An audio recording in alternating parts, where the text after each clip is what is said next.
চললাম আজকে আবার একটা নতুন ছোট্ট পুচকির অন্নপ্রাশনে।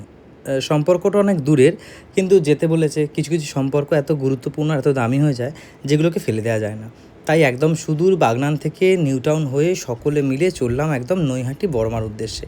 বড়মার যে মন্দির তার ঠিক 5 থেকে 10 মিনিট এগোলেই মেঘা ম্যামের বাড়ি। একদম আমরা সবাই মিলে বেরিয়ে পড়েছিলাম। ছিল ম্যাডাম, ছিল প্রদীপ, ছিল গৌতম দা, ছিল প্রদীপ্ত দা, ছিল অনুষ্কা।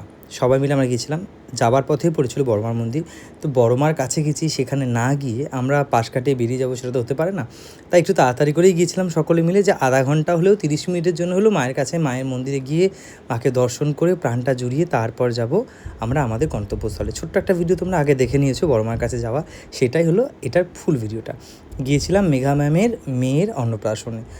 মায়ের কাছে পুজো দিয়ে মাকে দর্শন করে পৌঁছে গেছি ম্যামের বাড়িতে। বাইরের গেটআপটা দেখতে পেয়েছো? এটা হলো পুচকির অন্নপ্রাশনের ভেন্যুটা, মানে ম্যামের বাড়ির পাশেই একদম।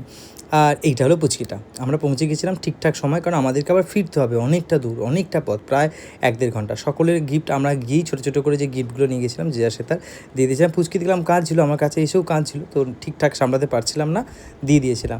তো যাই হোক, স্টল বসে গিয়েছিলো, ফুচকা ছিল, আরও সবটাই পুরো ভেজের ওপর ছিল। আর এই ব্যাপারটা আমার খুব ভালো লেগেছে। কিংকর্নটা দেখে বাচ্চাদের, যেহেতু অন্নপ্রাশন, বাচ্চারা একটু ভয় পাবে, তো কিংকর্নের বদলে ওই পুচকিটাকে বেশ ভালো লেগেছে আমার। তো সব কিছু সেরে আমরাই প্রথম পুঁতে বসে পড়েছিলাম, কারণ অনেক দূরে আসতে হবে। অনেক কিছু ছিল, সেখান থেকে যতটুকু আমার পছন্দ হয়েছে। আর তোমরা খুব ভালো রকমই জানো যে আমি খুব বেশি উল্টো পাল্টা আংড়া বাংড়া কিছু খেয়ে নিই না। তাই যতটুকু প্রয়োজন ততটুকু খেতে খেতেই ওদের এন্ট্রিটা হচ্ছিলো, তাই ছুটে একবার চলে গেছিলাম এন্ট্রিটা ভিডিও কভার করতে। দিয়ে মুখরোচক কিছু খাওয়া দাওয়া খেয়ে বেরিয়ে পড়লাম আবার বাড়ির উদ্দেশ্যে। চলো বাড়ি যাই, বাড়ি পৌঁছে আবার একটা দিন